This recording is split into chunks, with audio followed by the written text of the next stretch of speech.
morning, good evening, good afternoon from wherever you're watching me from. To my returning subscribers, thank you so much for this support that you've always been giving me. To my new subscribers, welcome to the family. This is Blossom Venture again with another videos. So today I just wanted to talk about death and funeral arrangements when it comes to traditional beliefs, especially beliefs and customs, especially amongst the Luos.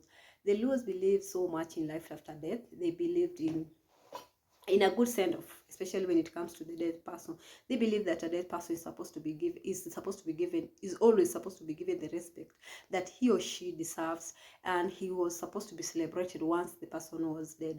And that's the reason why when you come to the western part of Kenya, or in Africa, especially the western part of Kenya, that is in amongst the Luos, you'll find that they normally celebrate so much when somebody is dead. It's not that they are celebrating that the person is dead. No, it's just like that they're trying to live. It's just that they are trying to give that person a good send off by maybe doing a party, yes, organizing a party, people coming together to celebrate, people just laughing and crying at the same time. You see, that's what always happens. So when somebody is dead amongst the Luo community in Africa, that person was always accorded a befitting burial, depending on the financial capability of the community, not even the family only, because they believe that the dead belongs to the entire community. So when somebody was dead, the whole community would come together, organize for a ceremony, and if I told the family never had maybe things to things to help in the arrangements of the ceremony, the community would come, organize how the people would feed the mourners that were going to come, because the mourners would come from all over the, not even the world, but all over the community and all over the, let me say, the country. Yes, because you know, when it comes to a Luo community, people are always scattered here and there as they look for greener pasture.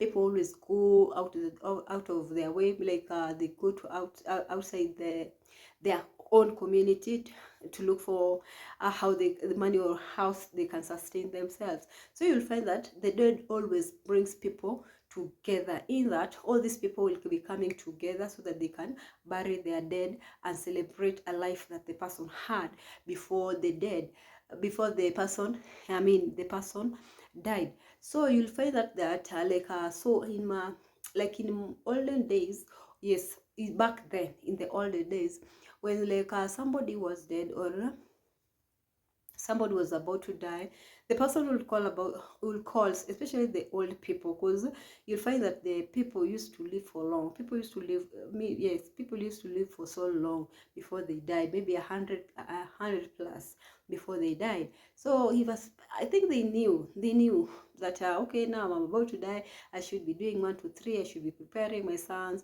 I should be preparing my family, so that at least they won't be in a shock when that day or that time comes. So this person would call his family members, talk to them, brief them all things that they're supposed to know. Maybe we're told the person has some properties that were hidden away from the family. He would even tell them. He would even try to share. If I told he had some properties in form of cattle and land, something of those sort, or even maybe like personal regalias. In personal regalias here, I'm talking about maybe if I told that person was a how do you call it, a hunter. Yes, if I told that person was a hunter, so you see, hunters had their own things that they used in hunting. Maybe the dogs, the club, the clubs, yes, the machetes, the knives, the goats bags that they used to carry on their paraphernalias. You see, so they would identify the person that they think that had that passion of hunting, and that is the person who would inherit the bags and those paraphernalia. And if that person was a medicine man, like in the traditional old days, we had or we had medicine man, and these medicine man were the people, medicine men I mean, were the people that were being used, especially when it came to like healing of people. So when you are when somebody was sick, this person was taken to that person for the healer, so that at least the healer would administer maybe some concussions to help heal this person. So you'll find that this person, even if it was a grandma or a granddad, would identify one of his kids or even grandkids, one that he felt that had a passion in whatever he or she was doing. Because you'll find that before the person dies, he had already identified the person that was close to his or her own heart, in that this person would be using this boy or a girl. Maybe if at all he was going to the forest to look for the medicine or herbs that he or she would use to treat people, he would take the boy or the girl with him to the forest so that he can teach him or her how to go about it, and the types of herbs that he needed for a particular kind of ailment. So you'll find that maybe before the person died, he had some herbs that he had already stocked, some very important herbs that he had already stocked, and he was supposed to, maybe he was using, or he had been using to heal people, or he had some other things that he was supposed to be using, or some other hidden like medicine or herbs that he would even use to cure some strange ailments.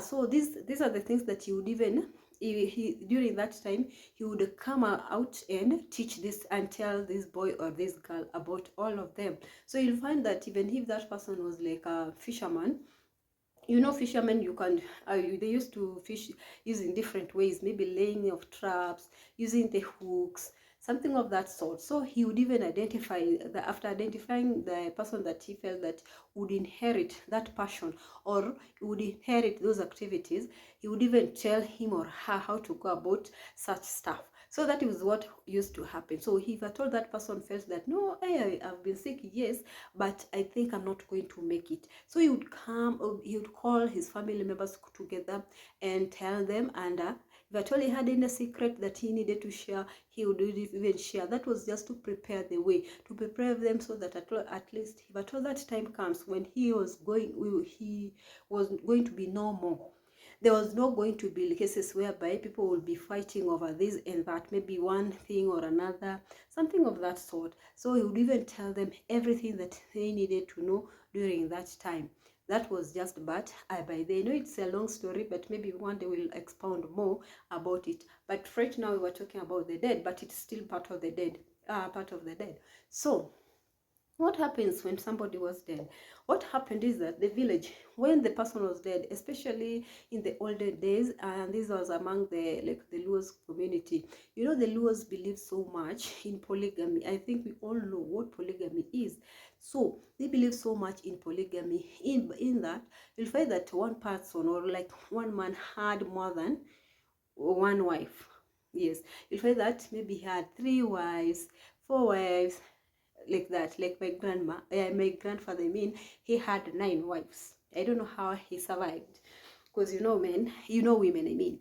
So when this person was dead, and when it comes to like construction of the houses, yes, when it came to construction of the houses, especially if somebody was a polygamist or a polygamer, okay, one of those stuff. If that person was a polygamist, is it polygamy or polygamist? Polygamist, I think it's a polygamist. When that person, if I told that person was a polygamist, that means that his house, the house of the head of the house, of the home, I mean, was supposed to be in the central part of the homestead. That is where he was supposed to be constructing his house, in the central part of the what do you call it, of his home. And that house was called Abila. Yes, for those who know. For those who don't know, it was called Abila. So Abila was the main house of the husband. Let's say as husband of our, let's say like our husband. If that man was a polygamist, he had his own house, so that at least if at all he wanted maybe such a wife to visit him, the wife would even come there, or you know, maybe he would even go there, but in most cases he would come there to the Abila. And here is in Abila is whereby he would even welcome his visitors, but all he had visitors. There is when his visitor would come. So a long story short, we'll talk about that. I see we have a lot of content to develop. I mean, when it comes to construction of houses, when it comes to polygamy and such, we'll expound more on that. But still, that there's a reason why I'm saying this, because I'm headed there. So if I told this person was like dead, he would stay in that house in the meantime. In the meantime, he would stay in that house because that was his main house. Then thereafter, the only person that was allowed to cry, the first person that is going to announce the death of this person was always the wife, the elder wife, because they had many wives. So the eldest among them was the one who was supposed to mourn and weep. The first cry was supposed to come from the elder wife. So if at all this wife was not even present when the person died and the other wives were there, these wives were not even allowed to cry and mourn. They would wait till the senior wife comes. If at all he was gone for even one day, they would wait, because the first wail, the first scream, you know how the Luos mourn their dead. You know the way they scream, they shout, they do their dodges, they dance, they do everything, they lay on the ground. Yeah, it is crazy. When it comes to a Luo's funeral, it's crazy. It's just crazy. It's chaotic. For those people who know, it's just chaotic, full of drama and such. So the eldest wife was the one who was supposed to give out the first cry. She would cry to alert everybody in the village, and thereafter the other wives would follow, the junior wives would follow after the first wail has come from the eldest, the senior-most wife. I think we are together there. So the senior wife was the one who was supposed to give out the first wail, the first scream, to alert all the neighborhood and all the community members and all the villagers that our husband is dead. Yes, and after that, the others would cry the way they wanted. And after they cry, the body would be taken to the senior wife's house. That is where most of the time the body is going to be just there lying. But otherwise, they would just take the body and just get it out. But in most of the viewing of the body and everything else, the body was supposed to be conducted in the senior wife's home, or house. That is where the body would lie till the body is buried. And in the older days, the body used to take like 3 good days before it was buried, because they no longer had fridge.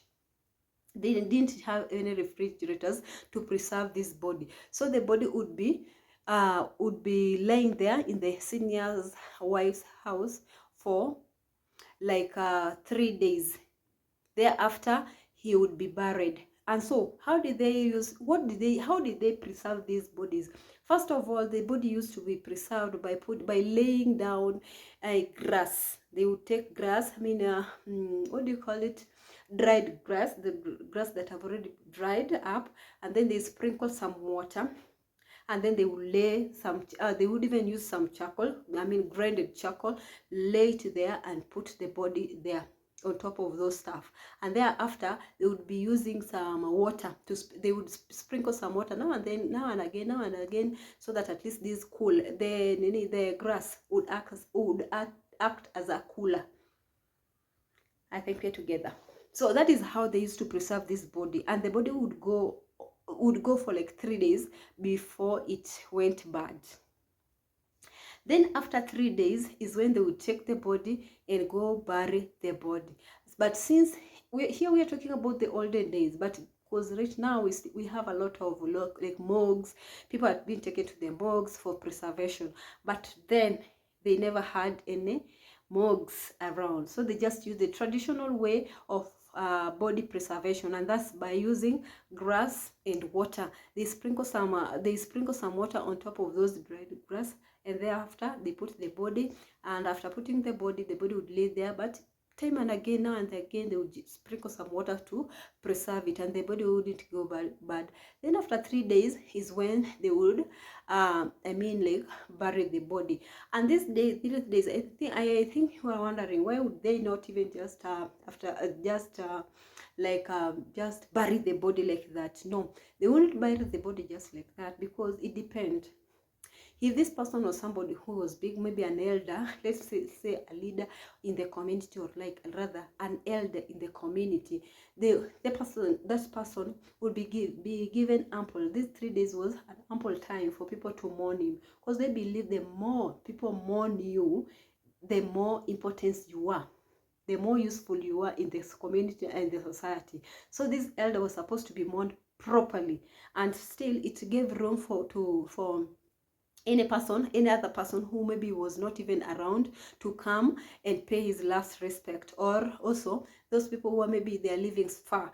These 3 days would enable you to gather some resources and come and pay your last respect to him. So if at all maybe it was a child, because I know you may be asking, what if the person was a child? If it was a child, maybe below the ages of 10, or maybe below the ages of 80, so especially if at all it was a baby, let's say for example like an infant, the infant is born, and then the infant dies, the child was just buried immediately, because you know with the kids they go bad quite faster. So it depends.